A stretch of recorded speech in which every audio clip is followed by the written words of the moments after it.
So my field of work that I chose to talk about for the semester was the hospitality industry, and the problem that I chose to discuss was work-family conflict. Work-family conflict is when the workplace and family life collide in a rather unpleasant manner. I apologize for any strange noises. I have two cats. So, the hospitality industry has a goal of making vacations magical and successful, but they are also failing their employees in the process of doing so. Employees are often at conflict with their work and their families, and they sometimes cannot see their families as much as they would like to. The causes of this problem can be different for every person, but there are some general causes that can be identified through research. The pictures on the slide are of a concierge employee checking a guest in. That's a stock photo. And then a picture of the Crown Reef Resort and Water Park in Myrtle Beach, South Carolina. I used to call this hotel the Purple Hotel as a kid, and I just thought it was a nice picture of a hotel to represent the hospitality industry.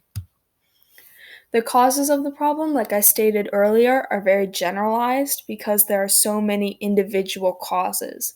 The two general causes that I could find are lack of a support system and the characteristics of a hospitality industry job. A support system in the workplace would be like a union or friend group or some other organization that allows an employee to use their voice and amplify that voice. And the characteristics of a job in the hospitality industry that can lead to work-family conflict are long hours and busy holiday seasons. Those two operate in tandem because busy holiday seasons can lead to longer hours. The two most busiest times of the year around theme parks are Christmas and New Year's, and those times of year can have employees working from 4 in the morning to 12 at night. The picture on the slide is the Christmas tree at Disney's Yacht Club Resort. Christmas is one of the busiest times of the year at Walt Disney World and its other properties across the world, second only to New Year's Eve. There are some solutions that have been attempted and researched, such as better organizational support. Those are the things like unions and other organizations I mentioned earlier. This solution could provide some much needed stability in the workplace, but it is not a direct solution to work-family conflict.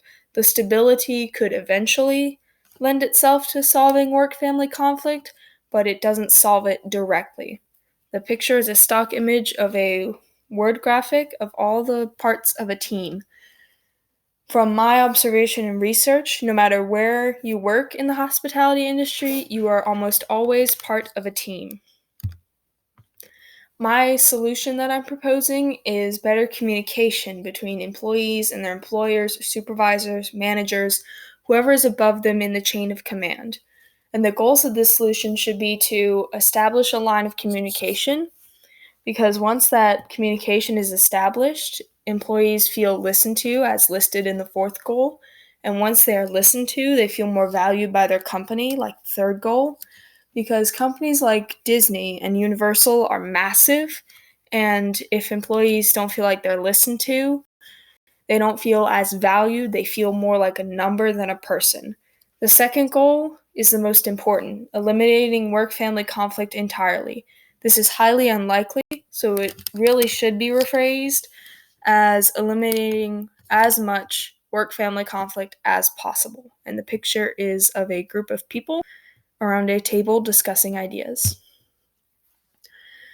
Now, there are some key attributes of this solution that need to be discussed before it is implemented. This must be handled by human resources because work-family conflict is in between the workplace and other people. Therefore, it becomes a human resources issue. And if it's not handled correctly by human resources or others, it could result in lawsuits and people resigning and any sort of legal trouble. And employers and supervisors need to be open for comments from their employees. And that is a key thing because oftentimes people higher up in the chain of command tend to think that they are invincible and they don't need to listen to their employees, and they really need to so they can solve this problem. The graphic on the slide is showing the many different parts of human resources, like recruiting, training, and research, which would lead to discovering this problem. There are some steps that need to be taken in order to implement this solution.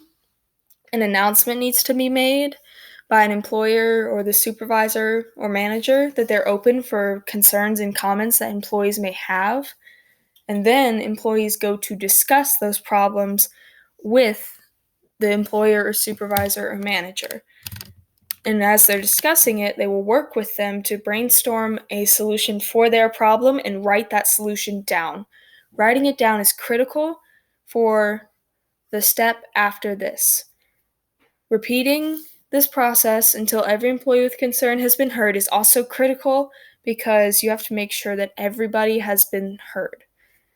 Writing down the solutions plays into this next step, which is working with a team to make a general solution based on all the little ones. The general solution should aim to solve about 80 to 90% of the individual problems brought to the employer supervisor. It can't solve every single problem because there's almost no way to make everyone happy, but a great success rate is better than no success rate. After the general solution has been made, it needs to be posted in an employee common area like a bulletin board in the break room or on the employee website or any number of places where employees can see it and read it and process it. Those steps can be condensed into the graphic I made at the bottom of the slide, announcing, discussing and brainstorming, and creating that general solution. This solution is very feasible. There's just a few events that need to happen. The organization's culture needs to be more open-minded. New policies would have to be written and posted, and employers and supervisors would need to be more open, and employees would need to feel encouraged and empowered to speak up. And it would only cost more money if employees had to take time off to go take their child to the doctor or to a funeral, for example, and other employees would have to cover that shift and maybe work overtime. The picture on the slide is of a neon sign of an open mind. I just thought that was really cool and illustrated the first bullet point. This issue is not taken care of. There will be no one left to check people into hotels and help run restaurants and resorts and operate the rides that people have come to find so dear. Resignations, like I mentioned earlier, could lead to places shutting down because there's not enough people to work it, and that could ruin millions of other vacations carefully planned. If this is not solved in a timely manner, many more theme parks and hotels like the one in the picture will be empty. This picture was actually taken by a man who went around Europe taking pictures of empty hotels to prove the point that if there's no one to work, they will sit empty. It's quite haunting, to be honest. These are my references. I hope you enjoyed my presentation and learned more about work-family conflict in the hospitality industry.